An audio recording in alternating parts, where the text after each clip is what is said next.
Hi, I'm trying this again. I actually just did a live video and watched it. It was completely without sound. So take two. I'm very new to this live video thing, so I'm just learning the ropes. But today I'm talking about the benefits of bone broth. Now, maybe you've heard of bone broth. Maybe that sounds absolutely disgusting to you. Some people tell me that, like, oh, I can't even bring myself to think about making or even eating bone broth. But bone broth is absolutely delicious. Think of chicken soup for the soul. This is bone broth. It's very simple, nothing to be scared of, and I'm going to talk about some of the benefits of bone broth. First of all, if you have no idea what I'm talking about as far as bone broth, this particular bone broth that's ready for me to eat is just a roasted chicken that I bought at Costco for $4.99. We've eaten all the meat off of it. We've thrown the carcass, all of the bones, the skin, the connective tissues, everything into this crock pot, covered it with water, added a little bit of apple cider vinegar. I just cut an onion in half. I throw it in even with a little bit of the peel still on.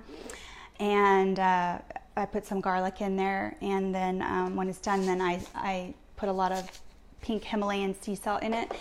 But so that is a bone broth. It's like a tea for bones. So when you think of tea, it's extracting all of the good qualities of a plant out of the leaves of the tea, for instance, and then you drink the water, which now has those properties in the water. That's the same with bone broth. It's extracting all the goodness out of the bones and all the skin, everything that you've thrown in here, and it's like a tea, but it's a broth. So it's usually, you drink it warm. It's comforting. When people have chicken noodle soup when they're sick, it's because it's the broth part of the soup that's making them feel so good. So here are some of the benefits of bone broth. First of all, it's rich in electrolytes. So this is sodium, magnesium, and potassium.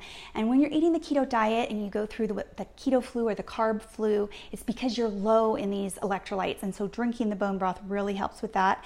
It's also rich in calcium and phosphorus. It is rich in gelatin and collagen, which are things that help your joints, your ligaments, your tendons, your bones. It reduces joint pain, and it helps with muscle repair. So it's great for people that are physically active. It strengthens your nails and your hair, and it makes you look younger. It's fighting your wrinkles. And it helps heal leaky gut. So real quickly, if you don't know what leaky gut is, it's when you're eating foods like gluten or other plant proteins that punch holes in your gut lining. And then those tiny little microscopic holes, food leaks through those holes and gets into your blood and into your body and causes a lot of problems. A lot of bad symptoms come with leaky gut. So this actually heals your leaky gut, which is amazing. It coats all of those little holes and helps them to heal.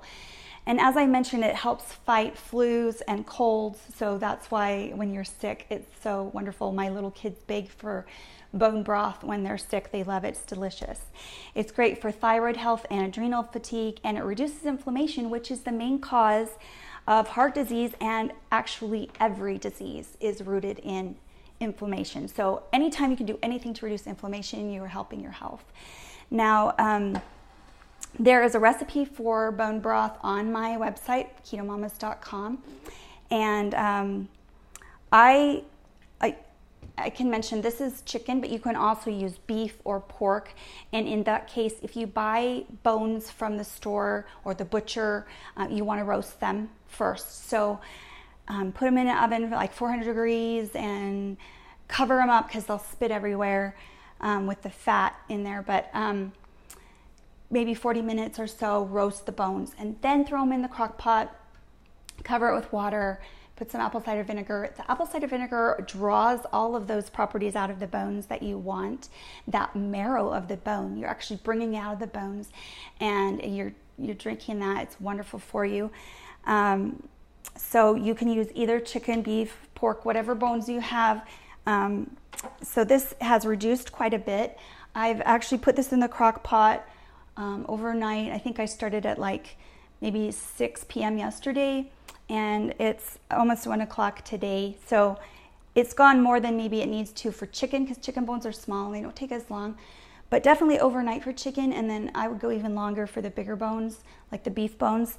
But you'll discard all of this. You're not going to eat the bones, obviously, the skin, or any of the vegetables that you throw in here. This I have onion and garlic. Just you'll take all that out and just throw it away. You're just going to be drinking the broth part, and you'll want to add your salt to taste. And I add quite a bit of salt, and that's what makes it taste really yummy too. Some people throw in a carrot or some celery, maybe bay leaf, whatever seasonings you want. I just simply like onion and garlic, so I make it really simple. As soon as we finish the carcass of roasted chicken, I throw it in immediately, cover it with water, let it go overnight, and I just add those few simple things. So it's so easy. But if you're the kind of person that says, I will never make this, how can I get the wonderful qualities of bone broth without making bone broth? Well, you can get supplements that are collagen or gelatin, which are about the same thing. They're pretty much the same thing. When you see those words, collagen is in gelatin. So I take a gelatin supplement that is really good quality. It comes from the cows in Argentina, which are really good source of cows because they don't have the GMOs, the antibiotics, the kinds, they're not fed with the corn that here in America they feed corn to the cows at the end to fatten them up, and that wreaks havoc on the balance of omega-3s to omega-6s that you're getting. You're really just getting the omega-6s. And you've probably heard before that omega-3s are what we really need to have more of in our diet. And you'll get that from wild fish. A lot of those omega-3s are, you get it from grass-fed butter. So this is butter that comes from cows that have been grass-fed their whole lives. They haven't been given the grain. So that grain, it upsets that balance. So that's another thing to be thinking about. But anyway, the cows in Argentina are highly regulated, and so the gelatin I get is from them. Say you think, oh, I know gelatin. It's in Jell-O. It's like Knox gelatin. Well, that is not a good source to get your gelatin, because Knox gelatin is anything that comes through the slaughterhouse. Cows, pigs, chickens, whatever they're slaughtering, that's going into Knox gelatin, and you have no idea where those cows are coming from. So you're getting from the animal anything that's been put in the animal. For instance, antibiotics. When they give antibiotics to an animal, it's going into the meat, and you're eating that. So every time you're eating an animal that has been fed antibiotics or given antibiotics, you're getting a low dose of antibiotics every time, and that low dose of antibiotics actually will kill off your good gut flora in your belly. So little things to think about. I know this is a lot of information, but bone broth, try it. It's really simple and it's delicious. And go to ketomamas.com for the full recipe. And thank you for joining me. Bye-bye.